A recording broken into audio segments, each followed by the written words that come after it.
Samantala, naghain ngayon ng kasong kriminal at administratibo sa ombudsman si Senadora Amy Marcos. Laban po yan sa ilang matataas opisyal ng gobyerno na sangkot sa pag-aresto kay dating Pangulong Duterte.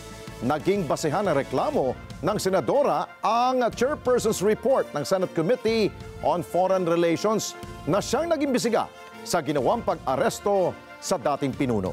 Si Vic Sumintak sa balita. Naghain ngayon sa Office of the Ombudsman ng kasong kriminal at administratibo si Senadora Amy Marcos, chairperson ng Senate Committee on Foreign Relations, laban sa mga matataas na opisyal ng gobyerno na sangkot sa pag-aresto at pagpapadala sa The Hague, Netherlands kay dating Pangulong Rodrigo Duterte.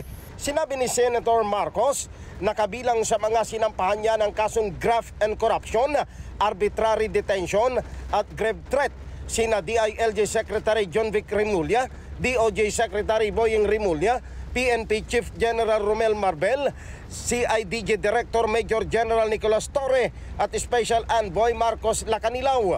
Ayon kay Marcos, pinagbatayan ng kanyang reklamo sa Ombudsman ang Chairman's Report ng Senate Committee on Foreign Relations na nag-imbestiga sa ginawang pag-aresto kay dating Pangulong Duterte.